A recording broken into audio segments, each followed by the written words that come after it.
Jai Hind students, we are studying chapter number 8 and the topic is the religious beliefs, the Bhakti and Sufi movement in India and chapter number 8 and video part number 3. So students, we are studying chapter number 8 from history. The topic is your religious beliefs, the Bhakti and Sufi movement in India. तो भारत में हम भक्ति और सूफी movement के बारे में पढ़ रहे हैं। तो इन दिस वीडियो में हम जो डिस्कस करेंगे अबाउट ऑफ सेंट्स के बारे में डिस्कस करने वाले हैं, जो हमारे संत हुए हैं, जो भक्ति से रिलेटेड पर्सन थे, जिन्होंने अपने आप को ईश्वर के अधीन कर दिया, यानी कि ईश्वर की आराधना में अपना पूरा जीवन एक्सपेंड कर दिया, व्यतीत कर दिया। तो इसके बारे में हम जानेंगे अबाउट ऑफ सेंट, जो कि भारत में a number of people, a number of religious, जो विभिन्न धर्म के समुदाय के लोग थे, उन्होंने ईश्वर के प्रति अपने आप को समर्पित कर दिया, अपना पूरा जीवन in the devotion of God में पास कर दिया। तो आज हम डिस्कस करने वाले हैं अबाउट ऑफ सम सेंट के बारे में डिस्कस करेंगे, संत के बारे में डिस्कस करने वाले हैं। तो प्रीवियस वीडियो में हमने डिस्कस किया था अबाउट ऑफ केस स्टडी में कबीर के बारे में हम डिस्कस कर चुके हैं। तो इस चैप्टर में हम क्या डिस्कस कर रहे हैं, मेजर पार्ट जो है हमारा डिस्कसिंग का भक्ति, यानी कि डिवोशन टू गॉड, ईश्वर के प्रति हमारी आस्था, श्रद्धा, भजन, जो हम ईश्वर को जिस प्रकार से भी हम ईश्वर की आराधना कर सकते हैं, तो ऐसे पर्सनालिटी के बारे में हम डिस्कस कर रहे हैं। तो प्रीवियस वीडियो में हमने क्या डिस्कस किया था, अबाउट कबीर के बारे में हमने डिस्कस कर चुके हैं, और लॉर्ड चैतन्य के बारे में हम डिस्कस कर चुके हैं। तो इसके बारे में अब जो हम डिस्कस करने वाले हैं, गुरु नानक देव जी के बारे में हम डिस्कस करेंगे आज, जो कि the founder of Sikh religion, यानी कि सिख रिलीजन धर्म के फाउंडर हैं। इनका नाम भी हमारे भक्ति संतों में से एक लिया जाता है, और अपनी भक्ति के लिए और हिंदू और मुस्लिम समुदाय की एकता के लिए इन्होंने अपना पूरा जीवन लगा दिया, और इन्होंने समाज की जो कुरीतियाँ थी, बुराइयाँ थी, इन्होंने दूर करने में अपना अथक प्रयास किया। समाज की, सोसाइटी की जो बुराइयाँ थी, कुरीतियाँ थी, और इसके अलावा हिंदू और मुस्लिम धर्म को, जो दो समुदाय, जो दो ग्रुप में बटा हुआ था, इनको एक करने के लिए इन्होंने अपने भरसक प्रयास किए। और इसके अलावा ये एटलीस्ट जब ये हिंदू और मुस्लिम में समुदाय में दोनों ग्रुपों में एक समुदाय जो एग्रीमेंट नहीं हो पाया, तब इन्होंने एक सिख रिलीजन, यानी कि सिख धर्म की फाउंडेशन की, जो कि आज पूरे विश्व में सिख रिलीजन के नाम से जाना जाता है। तो the founder of Sikh religion गुरु नानक देव के बारे में हम डिस्कस करते हैं। तो गुरु नानक देव जी के बारे में जिनके जीवन से रिलेटेड बहुत सारी कहानियां हैं, और इन द प्रीवियस क्लासेस में आप ऑलरेडी पढ़ चुके हैं गुरु नानक देव जी के बारे में, जो कि सिख धर्म के फाउंडर हैं। Guru Nanak was born in Hindu family in Talwandi Nankana Sahib, now in Pakistan. गुरु नानक देव जी का जो जन्म है वो पाकिस्तान में माना जाता है, ननकाना साहिब में, तलवंडी में हुआ था इनका जन्म, जो कि एक हिंदू फैमिली से रिलेटेड है। His father was Kalyan Das Mehta and his mother was माता तृप्ति जी, यानी कि इनके माता पिता हिंदू धर्म से थे, और जो पिताजी का नाम कल्याण दास मेहता और माता का नाम तृप्ति जी, जो कि हिंदू धर्म से रिलेटेड थी। दे वर हिंदूज, ये सब क्या थे, हिंदू धर्म से रिलेटेड थे। लेकिन गुरु नानक देव जी ने एक अलग धर्म की फाउंडेशन की, सिख रिलीजन की। तो ये ऐसा क्यों हुआ, क्योंकि जब इन्होंने समाज में बढ़ते हुए दोनों ग्रुप के बीच जो मिसलीडिंग हो रही थी, जो मतभेद हो रहे थे हिंदू और मुस्लिम धर्म के बीच, उन धर्म के उनकी सोच को, उनकी जो मिसलीडिंग थी, उनको दूर करने के लिए इन्होंने अपने भरसक प्रयास किए। जब ये सोसाइटी की में, समाज में ऐसा पॉसिबल नहीं हो पाया, तब इन्होंने सिख रिलीजन की फाउंडेशन की। तो इसके बारे में हम जानते हैं कि ये कैसे सिख रिलीजन फाउंडेशन हुआ, इसके बारे में हम प्रीवियस क्लासेस में पढ़ चुके हैं ऑलरेडी। तो गुरु नानक देव जी की माता और पिता क्या थे, दोनों हिंदू धर्म से रिलेटेड थे, और इनका जन्म जो कि पाकिस्तान में ननकाना साहिब में हुआ। तो इनके बारे में जानते हैं, दे वर हिंदूज बिलोंगिंग टू द वैदिक क्षत्रिय कास्ट, यानी कि इनके माता पिता जो थे वैदिक धर्म से बिलोंग करते थे और एक क्षत्रिय के रूप में जाने जाते थे। क्षत्रिय जानते हैं, जो कि अपनी वैलर और ग्लोरी के लिए जाने जाते थे, यानी कि अपने समाज सोसाइटी की रक्षा के लिए जाने जाते थे, इसलिए इनको क्षत्रिय कहा जाता था। तो Guru Nanak from an early age had a curious and inquisitive minds. इनका जो प्रारंभिक जो जीवन था इनका बहुत चेताने वाला है, यानी कि इनकी अर्ली लाइफ जो है, बचपन जो था वो बिल्कुल डिफरेंट था और अन्य लोगों से बिल्कुल डिफरेंट था। इनके बारे में हम बहुत सारी कहानियाँ पढ़ी हैं कि कभी इनको इनके फादर ने, क्योंकि व्यापार करते थे इनके पिताजी फादर, तो इनको कुछ पैसे दिए गए, तो इन्होंने क्या किया, उस पैसे को ले जा करके जो साधु संत थे, जो भूखे प्यासे जो लोग होते थे, उनको खाना खिला दिया, फीड करा दिया। तो ऐसे कार्य में ज़्यादा इन्वॉल्व रहते थे, यानी कि समाज की सोसाइटी की जो कुरीतियाँ थी, जो अच्छाई के कार्य थे, उनमें ज़्यादा इन्वॉल्व रहते थे। तो इनकी स्टार्टिंग से ही ईश्वर के प्रति, यानी कि सद्भावना के प्रति, मानवता के प्रति इनके कार्य करने की इच्छा रहती थी। तो यही कारण था कि इन्होंने जो एक सन्यासी जीवन जिया और एक सिख रिलीजन की भी फाउंडेशन की। तो इसके बारे में हम पढ़ेंगे। तो कबीरदास की तरह ये भी एक संत की लाइफ इन्होंने लीड की, और इसके अलावा he soon master the Vedas and Sanskrit, he was enrol into the madrasa study Persian and Arabic. इन्होंने बहुत सारी भाषाओं का अध्ययन भी किया है, जिसमें मद्रासा और स्टडी पेरिशियन भाषा का भी, अरबिक भाषा का भी इन्होंने अध्ययन किया है। इसके अलावा वेदास पर तो इनका कंट्रोल था ही था। और इसके अलावा इनकी जो शादी हुई थी, गुरु नानक देव जी की जो शादी हुई, वो एक सुलखनी ऑफ बताला नाम की महिला से इनका विवाह हुआ, एंड दे हैड 2 सन्स। और इनके 2 बच्चे थे, जिनका नाम श्रीचंद और लक्ष्मी दास था। जिनके 2 बेटे थे, जिनका नाम श्रीचंद और लक्ष्मी दास था। And he got a job in Sultanpur as the manager of government's granary. इनको एक जॉब का मौका भी मिला, एक नौकरी करने का भी अवसर मिला। लेकिन one morning is as usually he went to the river bath and meditate, यानी कि इनका जो रेगुलेशन था, जो इनकी दिनचर्या थी, मॉर्निंग में सुबह प्रभात में उठना और गंगा पर स्नान करने के लिए जाना, ये इनकी दिनचर्या थी। तो और इसके बाद मेडिटेशन, यानी कि ईश्वर के प्रति ध्यान लगाना, ये इनकी दिनचर्या होती थी।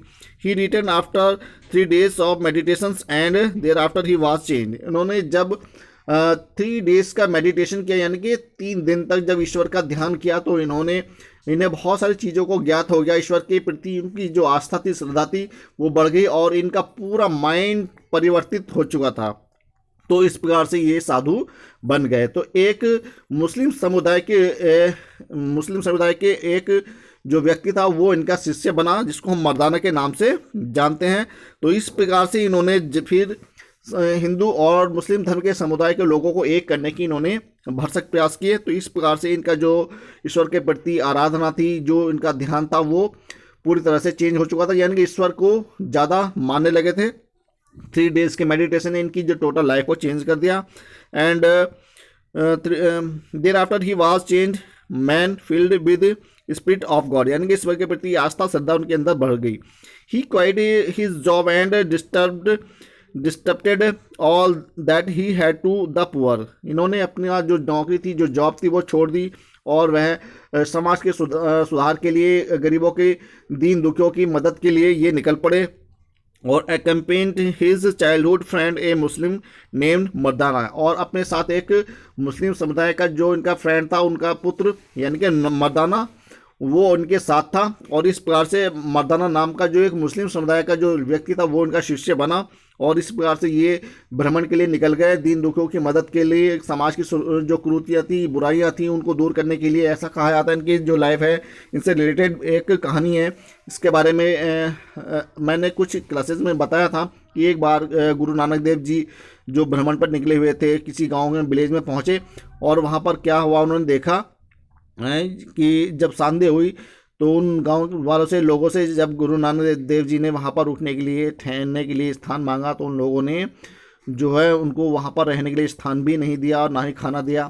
तो इस प्रकार की जो एक्सपीरियंस वो अपने लाइफ में कर रहे थे। फिर नेक्स्ट विलेज में जाते हैं, तो वहाँ पर दूसरे गाँव के वाले जो बहुत अच्छे थे, उन लोगों ने इनको भोजन भी कराया और आदर सत्कार भी किया और रहने के लिए स्थान भी दिया।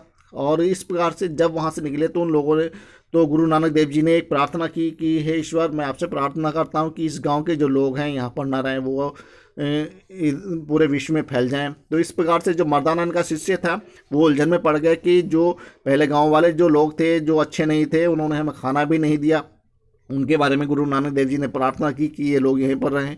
और जिन्होंने हमें फीड कराया, भोजन कराया, रहने के लिए आश्रय दिया, उनके बारे में गुरु नानक देव जी ने हमें ये कहा कि आप लोग यहाँ पर ना रहें। तो इससे वो उलझन में पड़ गए। तब उन्होंने, गुरु नानक देव जी ने बताया कि ये दूसरे जो गांव वाले हैं ये लोग हैं, अच्छे हैं, मानवतावादी हैं, और जहाँ पर भी ये लोग जाएंगे वहाँ अच्छाई फैलाएंगे। तो इस प्रकार का एक्सपीरियंस ये अपने जीवन में इन्होंने किया। तो गुरु नानक देव जी एक महान संत बने और इन्होंने जब मुस्लिम और हिंदू धर्म को एक करने की कोशिश की और तब इन्होंने हार कर ये एक अलग धर्म की फाउंडेशन की जिसको हम सिख रिलीजन के नाम से जानते हैं। इसके अलावा गुरु ग्रंथ साहिब भी लिखी गई, ये एक बहुत बड़ा धर्म समुदाय बना। और इसके अलावा इस रिलीजन से रिलेटेड बहुत सारे कहानी भी है। गुरु गोविंद सिंह जो सिखों के 10वें गुरु थे, उन्होंने मुगलों की आर्मी के सामने कड़ी टक्कर दी। तो एक तरह से क्षत्रिय कभी कार्य इसके ग्रुप में इस फैमिली के लोगों ने किया है। तो इस तरह की जो लाइफ थी गुरु नानक देव जी की। तो ही remained silent and he did not speak for few days. अपने भ्रमण के दौरान इन्होंने किसी के साथ ना तो बातें की और ना ही कुछ कहा। After a few days he spoke saying, इसके बाद कुछ दिनों के बाद उन्होंने कहना शुरू किया, there is no Hindu no Muslim. यानी कि इन्होंने भ्रमण के बाद जो एक्सपीरियंस लिया कि ये चीज़ महसूस की, ना तो कोई हिंदू है ना कोई मुस्लिम है, क्योंकि ये सब कुछ जान चुके थे कि ईश्वर और माने मानवता सबसे सर्वोपरि है। तो इसलिए इन्होंने हिंदू और मुस्लिम धर्म को एक करने की कोशिश की। ना वो किसी भी धर्म को ज़्यादा तवज्जो नहीं देते थे, इसलिए यानी कि मानवता सर्वोपरि है। तो इसलिए हिंदू और धर्म मुस्लिम को जब एक करने की कोशिश की, लेकिन उसमें ये सफल नहीं हो पाए। लेकिन इन्होंने उससे अलग होकर के फिर एक सिख रिलीजन की फाउंडेशन की, ये कहलाया सिख धर्म के नाम से जाना गया। He believe to God is one, इनका जो मानना था कि ईश्वर एक है और हम सब ईश्वर की संतान हैं। And develop to the concept of the Omkar, इस प्रकार से यानी कि ओमकार अजर अमर है, उसी पर आधारित ये इन्होंने अपना जीवन को लीड किया। तो इस प्रकार की जो लाइफ थी, ये मानते थे कि जो दीन दुखी हैं, गरीब दुखी हैं, उन लोगों को खाना खिलाया जाए, उनकी मदद की जाए, यानी कि समाज में सोसाइटी की जो कुरीतियाँ हैं उनको ख़त्म किया जाए। और इसके अलावा दीन दुखियों की, गरीबों की मदद की जाए, ये सबसे बड़ी सेवा है। मानवता की सेवा सबसे बड़ी सेवा ही मानते थे। तो इस प्रकार की जो लाइफ थी इन्होंने लीड की। इनसे रिलेटेड बहुत सारी कहानियाँ students you know about of a number of story related to Guru Nanak Dev ji से संबंधित आप बहुत सारी कहानियाँ पढ़ेंगे। तो हम इस चैप्टर में जो डिस्कस कर रहे हैं, स्टडी कर रहे हैं, अपने साधु संतों के बारे में डिस्कस कर रहे हैं कि हमारे जो भक्ति से रिलेटेड जो साधु थे, संत थे, उनके बारे में। तो अब हम डिस्कस करने वाले हैं अबाउट सेंट, भक्ति मोमेंट सेंट के बारे में डिस्कस करेंगे कि भक्ति से रिलेटेड जो संत हैं, साधु हैं, वो कौन कौन से हैं, कैसी उनकी भक्ति थी, किस ईश्वर की आराधना करते थे। तो लेट्स स्टार्ट। हम जानते हैं, सबसे पहले हम टॉपिक लेंगे, तो ये तो हम ऑलरेडी पढ़ चुके हैं। तो सेंट में हम लोग डिस्कस करने वाले हैं। तो there were other saint who also popularized the movement in the other part of India, यानी कि ऐसे संत जो कि भारत के अन्य भाग में भी अपनी कीर्ति के लिए, अपनी लोकप्रियता के लिए जाने जाते हैं। The major contributors to this movement in the other part of the country were Mirabai, इनमें मीराबाई है, नामदेव है, सूरदास है, चैतन्य महाप्रभु हैं, जो कि इन्होंने भारत के अन्य भागों में भी अपनी पॉपुलैरिटी, अपनी लोकप्रियता को बरकरार रखा, यानी कि ये अपनी ईश्वर के प्रति आराधना के लिए जाने जाते थे। मीराबाई का नाम तो आप लोग सब जानते ही हैं। मीराबाई जो कि कृष्ण की बहुत बड़ी भक्त थी। इन्होंने अपना पूरा जीवन, संपूर्ण जीवन ईश्वर लॉर्ड के कृष्ण के भक्ति में ही व्यतीत कर दिया है। नामदेव हो गए, सूरदास हो गए, चैतन्य महाप्रभु हो गए। तो अबाउट ऑफ दीज सेंट्स के बारे में हम जानेंगे इन डिटेल में। So let's start. हम डिस्कस करते हैं। सबसे पहले मीराबाई लेते हैं, जो कि devotion to God lord Krishna, Krishna की बहुत बड़ी भक्त थी और उन्होंने अपना संपूर्ण जीवन कृष्ण के लिए व्यतीत कर दिया। अपना पूरा जीवन उनकी भक्ति में ही, आराधना में ही व्यतीत कर दिया। ऐसा कहा जाता है कि मीरा को एक विष का प्याला दिया गया था, जो कि मीरा कृष्ण की भक्ति थी, जो कि इन्होंने विष का प्याला पिया। और इसके अलावा इनकी जो लाइफ से रिलेटेड जो भजन कीर्तन हैं लॉर्ड कृष्णा के प्रेज में ही गाए गए हैं, और इनका संपूर्ण जीवन लॉर्ड कृष्णा की भक्ति में ही व्यतीत होता था। तो लॉर्ड कृष्णा यानी कि जो सबसे ज़्यादा जाने जाते हैं, तो मीराबाई का जीवन पूरा संत जीवन इन्होंने व्यतीत किया, यानी ईश्वर की लॉर्ड कृष्णा की प्रेज में ही इन्होंने संपूर्ण जीवन व्यतीत किया। तो इसके बारे में हम जानते हैं लॉर्ड कृष्णा की भक्ति कि मीराबाई की भक्ति कैसी थी। तो सबसे पहले हमारा टॉपिक स्टार्ट होता है संत में, साधु में, संतों में, जो कि मीराबाई है।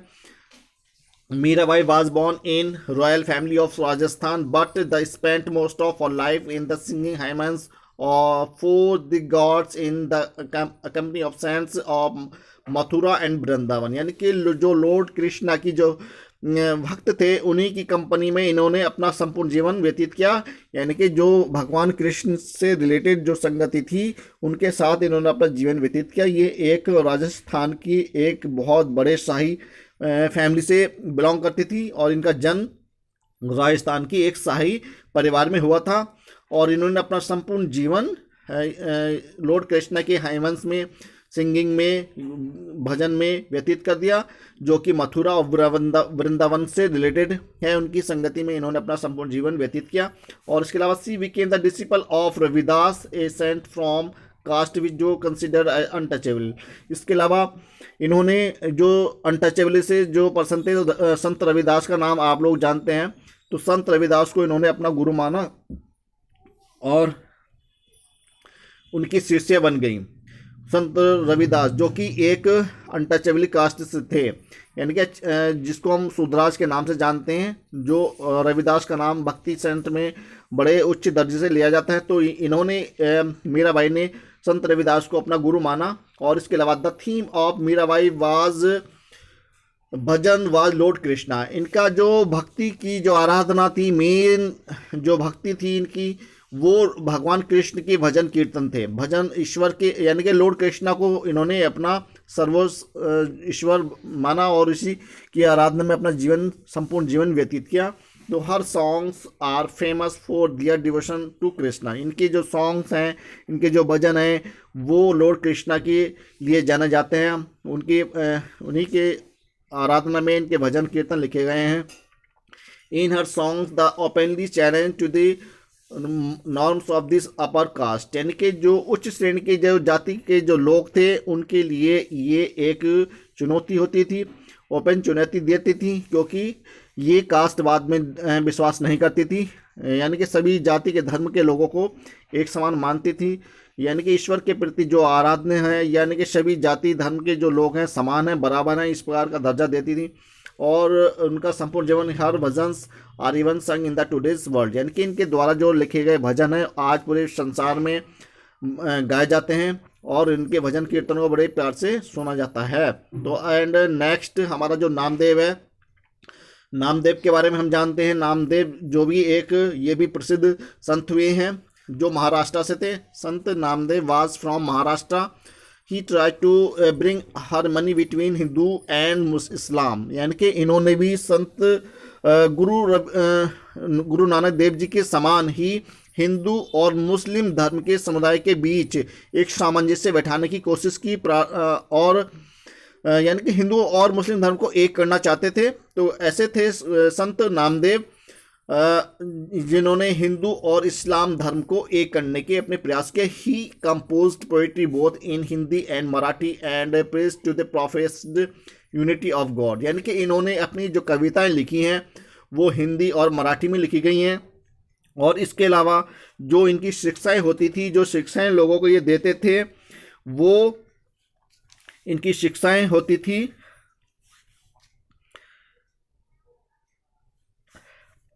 ईश्वर के, जो ईश्वर में विश्वास रखते थे, यानी कि ईश्वर यूनिटी ऑफ गॉड, यानी कि ईश्वर के एकता में विश्वास रखना, इस तरह की लोगों को ये शिक्षाएं प्रदान करते थे। और इसके अलावा he was against idol worship and ritualism. इसके अलावा ये मूर्ति पूजा का खंडन करते थे, मूर्ति पूजा में विश्वास नहीं करते थे, और ना ही ये रिचुअलिज्म यानी कि जो रीति रिवाज होते हैं, जो अंधविश्वास हैं, जो रिचुअल यानी कि जो कुछ लोगों की परंपराएं होती थी उनमें भी विश्वास नहीं करते थे, यानी कि मूर्ति पूजा का खंडन करते थे, और जो अन्य रीति रिवाज थे उनको ये नहीं मानते थे। ईश्वर एक है, ये इनका मानना था। He was of the firm beliefs that salvation could be achieved through the devotion to God। इनका भी मानना ये था कि हम ईश्वर को प्राप्त कर सकते हैं, केवल ईश्वर की भक्ति के माध्यम से ही अपने आप को मोक्ष प्राप्त कर सकते हैं, यानी कि हम अपना संपूर्ण जीवन ईश्वर के आराधना में लगा दें, और यही एक मार्ग है अपने आप को हमें मोक्ष दिलाने का और जीवन मरण के चक्र से बचने का। ये इनका बिलीफ था, विश्वास था। He, by virtue of the location, was the essential link between the growth of the movement from the south to north।